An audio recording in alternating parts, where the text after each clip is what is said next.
দর্শক শ্রোতা ভাই বোন, আমাদের জীবনে এমন কিছু সময় আসে যখন দেয়ালে পিঠ থেকে যায়, যখন আমাদের নির্দিষ্ট চাওয়া পূরণ করা ছাড়া আর বিকল্প কোনো পথ সামনে খোলা থাকে না। এ ধরনের পরিস্থিতিতে আল্লাহ রাব্বুল আলামিনের কাছে আমাদের মনের একান্ত কামনা বাসনাগুলোকে পূরণ করবার জন্য একটি বিশেষ পথ বাতলেছেন আমাদেরকে প্রিয় নবী সাল্লাল্লাহু আলাইহি ওয়াসাল্লাম, আর সেটি হলো ইসমে আযম। ইসমে আযম মানে হলো মহান নাম। আল্লাহ রাব্বুল আলামিনের এই ইসমে আযম তথা মহান নামের মাধ্যমে কোনো কিছু চাওয়া হলে তিনি সেটা পূরণ করেন। এই নামের মাধ্যমে আল্লাহকে ডাকা হলে তিনি সেটাকে সাড়া দেন। এ মর্মে নবী আলাইহিস সালামের অনেকগুলো হাদিস রয়েছে। অনেক উলামায়ে কেরাম ইসমে আযম সম্পর্কে বলেছেন যে এটি হলো আল্লাহ রাব্বুল আলামিনের যে মূল নাম আল্লাহ, সেটি তার অনেকগুলো গুণবাচক নাম আছে। তমধ্যে থেকে আল্লাহ রাব্বুল আলামিনের যে মূল নাম আল্লাহ, এই আল্লাহ এই নামের মাধ্যমে আল্লাহ রাব্বুল আলামিনকে ডেকে যদি বান্দা কোনো কিছু চান কায় মনোবাক্যে অন্তরের গভীর থেকে, তাহলে সে দোয়া আল্লাহ রাব্বুল আলামিন অবশ্যই কবুল করেন।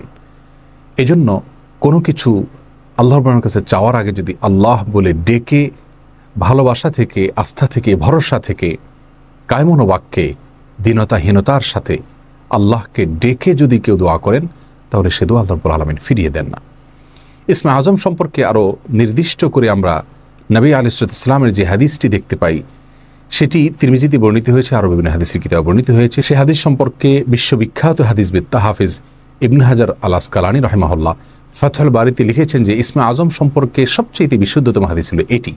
আর সেটি হলো এই যে বুরায়দা রাদিয়াল্লাহু আনহু বর্ণনা করেছেন, এক ব্যক্তি নামাজের মধ্যে একবার কিছু বাক্য বলে উঠলেন। নবী সাল্লাল্লাহু আলাইহি সাল্লাম তার কথাগুলো শুনলেন।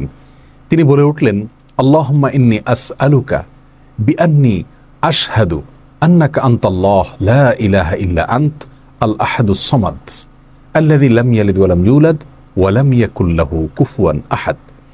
তার মুখে এই বাক্যগুলো শুনে নবী আলাইহিস সালাম বলেছেন, নিশ্চয়ই এই লোকটি ইসমে আযম পাঠ করেছে। ইসমে আযমের মাধ্যমে আল্লাহ রাব্বুল আলামিনের কাছে কোনো কিছু চাওয়া হলে তিনি সেটা ফিরিয়ে দেন না। এর মাধ্যমে আল্লাহকে ডাকলে তিনি অবশ্যই তাতে সাড়া দেন।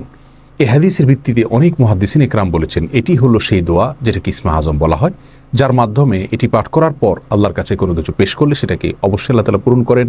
মনের যে কোনো ভালো আশা আল্লাহ তাআলা পূরণ করে থাকেন।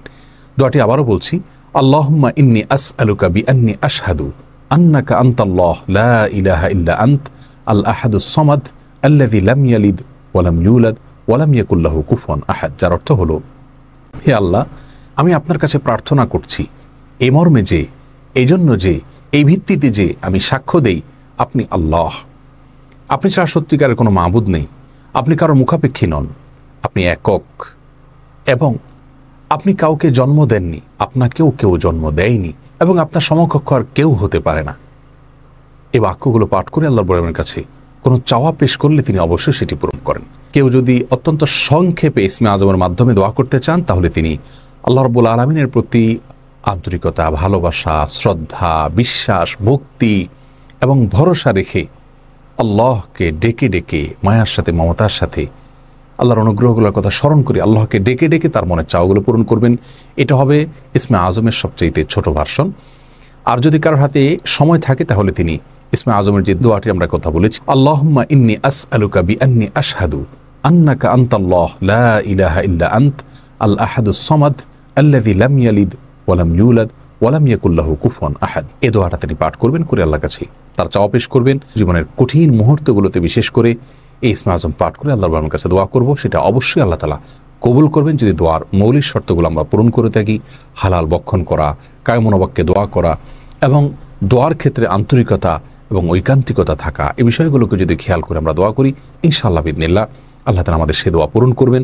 কোনো কারণে সে দোয়া যদি পূরণ হতে আমরা না দেখি, তাহলে সন্দেহাতীতভাবে আমাদের বিশ্বাস রাখতে হবে এটা পূরণ এই মুহূর্তে না হওয়ার মাঝে আমাদের জন্য কল্যাণ নিহিত আছে। আল্লাহ তাআলা এর বিনিময় আমাদেরকে আখিরাতে দিবেন।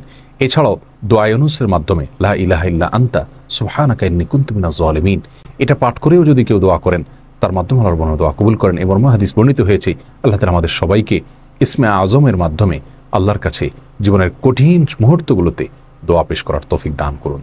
আসসালামু আলাইকুম ওয়া রাহমাতুল্লাহি